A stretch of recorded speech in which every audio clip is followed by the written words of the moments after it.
mention that hairline? What? I look like Dr. Phil. Does he look like a little bit? Oh, well, you could lose a few pounds. What? Marvin, well, you know what? You could grow a few inches down there. How about that? Oh, okay, that's where I draw the line. Oh, is it now? Yeah, that's where I draw the line. Jeffy, use your little wand to make her skinny. What? Yeah. Jeffy, use your wand. Oh, my God. Baby, Jeffy's still paper. Lucky. Oh, no, Jeffy, he can't be paper forever. I'm still here. Ah, the paper shredder. Jeffrey. Oh, my God.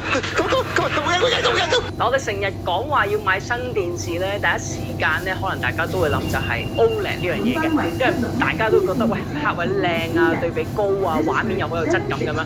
但係今次咧，我想同大家試一樣嘢，講一樣嘢就係 OLED 到底係咪我哋暫時目前市場唯一嘅一個選擇，唯一一個嘅答案咧？如果你屋企唔係一個全黑房嘅設計嘅，日頭又會開窗開燈，你會日頭睇電視，甚至乎平時你又會打機啊、睇戲啊、睇波啊，好多唔同嘅應用場景嘅話咧，咁你係咪應該可以考慮下一啲新嘅 option， 例如係 Mini LED 性價比高啲，而且個質素都好高嘅選擇咧？今次咧，我哋要分享試用後感嘅咧，就係我身後呢一部。都擺唔到啊！即係個畫面太巨型咧，個畫面擺唔晒嘅75寸全新旗艦 TCL 嘅 X11L 嘅。嗱，佢主打咧係而家行業首創一個叫做 SQD Mini LED 嘅一個技術嚟嘅。咁啊，今集咧唔會淨係同大家講 spec 嘅，因為好鬼悶㗎嘛。我會分享一啲實際嘅用落嘅感受咧，亦都會俾一啲畫面大家睇嘅。甚至乎我哋平日開晒燈，有日光嘅情況之下，我哋打機睇戲，到底又得唔得？適唔適合我哋喺香港嘅使用場景使用咧？亦都可以同時睇下佢係咪真係一個超勁嘅旗艦。OK， 咁我哋今集咧就同大家分享呢樣嘢嘅。我自己 studio 同埋屋企咧都用咗 TCL 嘅電視咧好幾年㗎啦，一直都冇投訴嘅。咁我哋廢話少講，即刻就開始啦。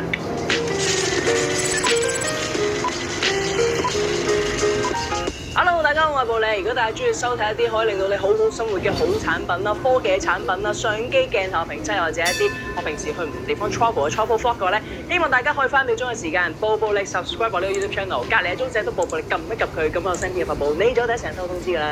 好啦，咁我哋今集咧呢條片咧係同 TCL 合作嘅。其實咧喺 Mini LED 技術上面咧，佢哋都算係數一數二嘅啦，因為咧喺啱啱上一年2025年咧 TCL 嘅 Mini LED 係全球出貨量掛 No.1 嘅一個品牌嚟嘅。咁呢一部 X11L 咧，亦都喺 CES 咧係拎過獎㗎啦。當時我都見到好多外媒咧係有介紹過呢一部嘅電視嘅。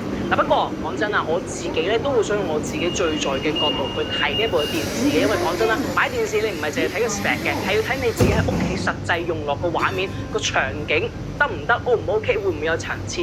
日頭會唔會反光？黑位夠唔夠？等等嘅。咁所以今次我就會集中睇呢幾樣嘢嘅。第一係畫質，第二係香港日常家居環境之下嘅實用性，第三就係打機睇戲同埋佢音效表現嘅。